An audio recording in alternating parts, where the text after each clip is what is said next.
Alright, so we're back online again.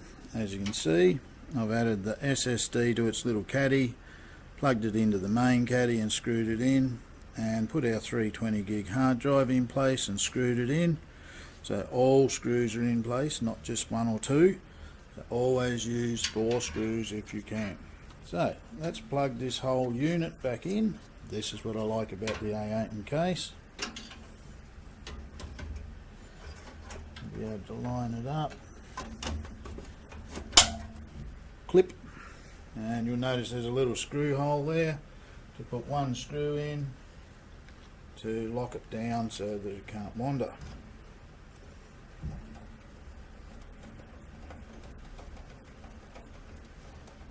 Done.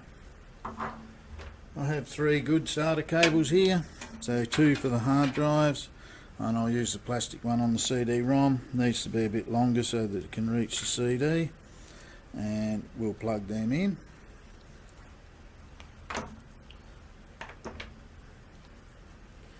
I like to use the squared off end down the bottom so that we can actually slot into the plug on the motherboard and come up where we want it, and then we can do some cable management on it. Sometimes you have to use it in places like this, but we should be alright. So main drive is our SSD, so that wants to go into SATA 0 or SATA 1. So 1 and 2. 2 will be at the top. Yep. 1 will be at the bottom.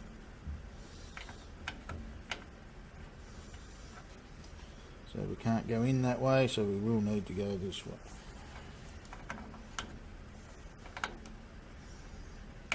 So that should be 1. Our other SATA is for our hard drive, our mechanical one, so that'll go in 2.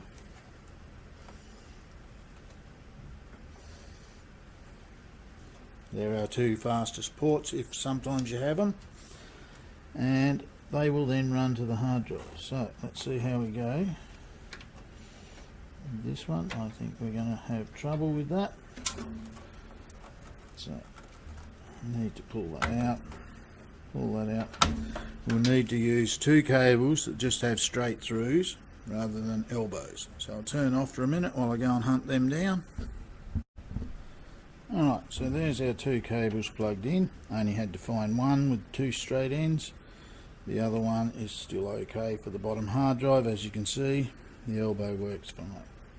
So if we do a cable tie there, and then one bound here, that should make that really nice and neat. We could even tie it to the other wiring if we wanted, but we'll just do one here when we're ready. But for now, let's leave that, and we'll insert the CD-ROM after we do this.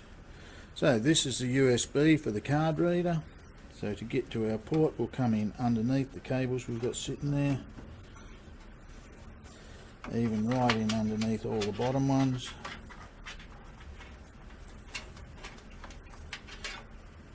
And we can still reach our USB ports, so we look for the blank hole and line that up appropriately and plug in. So that's our card reader plugged into the motherboard. Our SATA cables are into our hard drives and the motherboard. It's time to put the CD-ROM in, DVD CD. Some cases allow you to just slot in from the front, some don't, so just be aware of that. Line up, get your screws. Remember, you want all 4, not just 2 or 1. If you're going to do a job professionally, you need to do it professionally.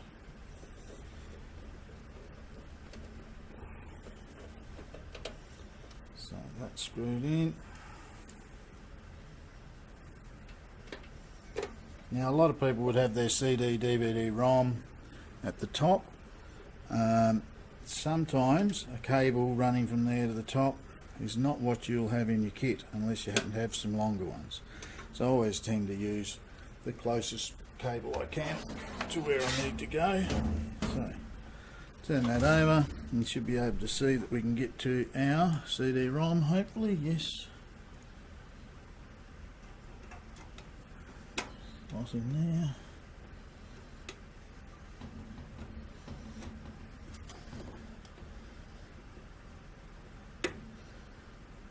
Having a hard time getting in the hole. Might actually have to lay it down so I can see it. Aha! I can see what was wrong. So we should be able to get into that one alright.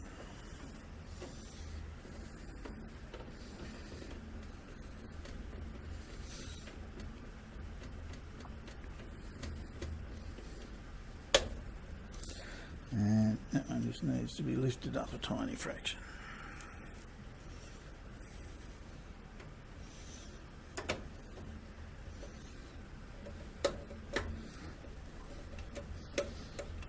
Alright, and that should have our CD-ROM in place. I should be saying CD DVD-ROM. Back onto our back. And our machine is starting to take shape. So we have CD DVD, card reader, SSD and mechanical 320 gig hard drive. So we'll stop it there.